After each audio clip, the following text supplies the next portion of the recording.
be showing you how to wire an Arduino powered RC car. First, you need a motherboard. In this case, I'm using an Arduino Uno. Second, you need a breadboard so you can connect your components together. Third, you need your infrared receiver and your remote. Fourth, you need a battery to power the motherboard and a battery to power the motors. Fifth, you need a power supply module so you can organize power output from a battery onto a breadboard. Sixth, you need an L293D chip, which is used to organize control for the motors. The L293D chip has 16 pins that allow you to control 2 motors from the motherboard. The PWM pins allow you to control whether the motor is on or off and at what speed using pulse width modulation. In my code, I'm not using pulse width modulation. The direction 0, 1, and 1, 0 pins also connect to the motherboard, and they control what direction the motor spins in. The plus VE and minus VE pins are where you connect the positive and negative terminals from your motor. The battery plus VE and ground are to connect the positive and negative terminals from your battery. The notch at the top of the L293D chip corresponds to the top of the previous diagram. Then, you need an LED and a resistor to show when the system is on and off. Eighth, of course, you need jumper cables. Now that you know what components we need, let's start wiring everything. First, attach the L293D chip to the breadboard.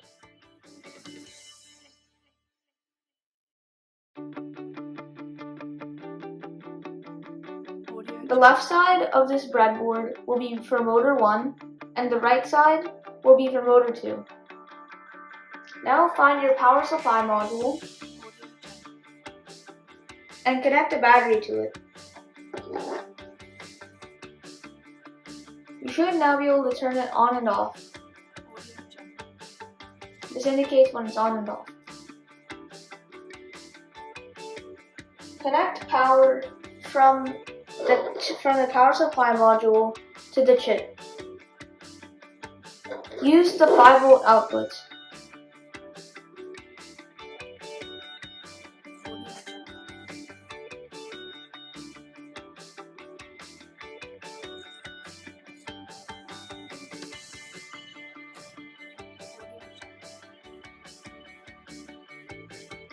Connect these to the chip. The 5-volt output for motor 1 goes on the 8th slot. Ground for motor 1 can go on either 2 of the middle pins.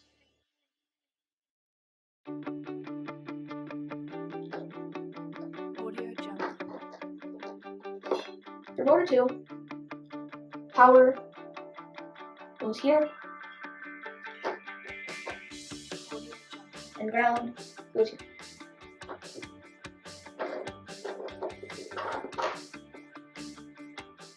Now that the power supply module is connected to the L293D chip, let's connect the motherboard to it too. So let's put in the cables that controls when it's on and off. Technically, you can control how fast the motor is going using pulse width modulation, but I didn't enable that feature in my code. So I use slot 3 and slot 11.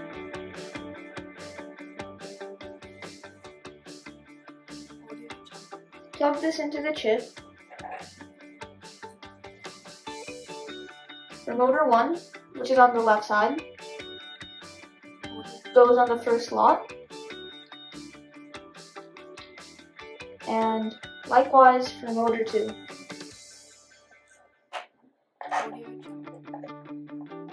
Now we just need to connect the forwards and backwards controls, and we're almost done. So I used slot 4 and slot 5 for motor 1.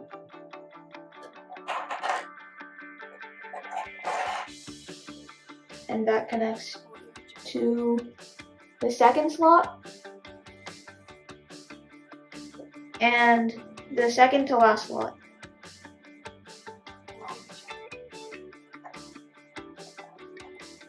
Now for the other side.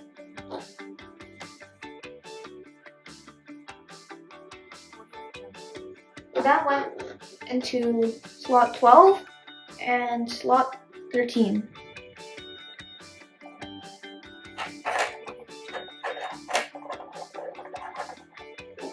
And you connect those to the second and second to last slots in this order. That's for slot 12, and that's for slot 13.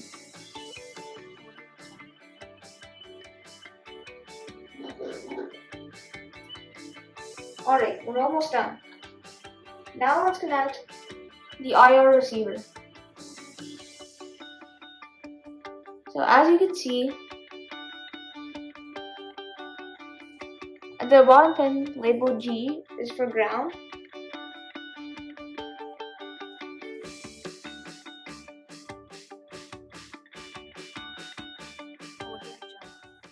The second pin labeled R is for 5-volt power.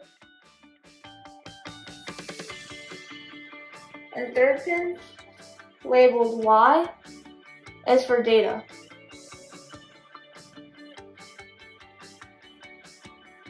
So connect ground into the motherboard.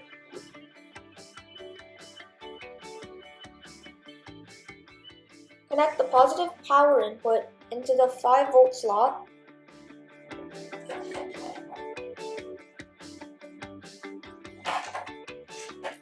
And connect the data pin to slot 9.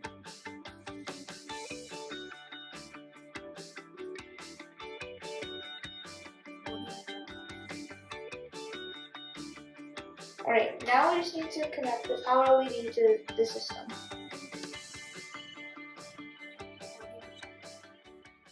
Put this jumper cable in slot 7 and connect it to the breadboard.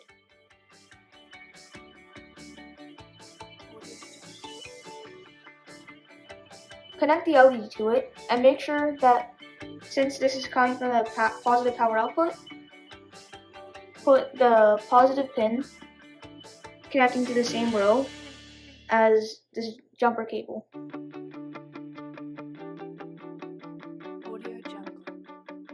Now put a resistor so that the LED doesn't get overheated.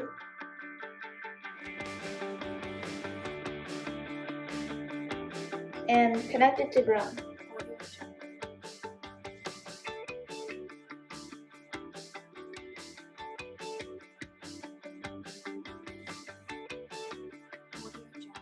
From here, you just need to upload your code to your motherboard.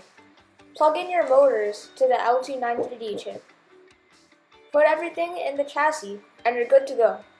Also, remember that when you're about to operate it, plug in a battery to the motherboard and turn on the battery that powers the motors.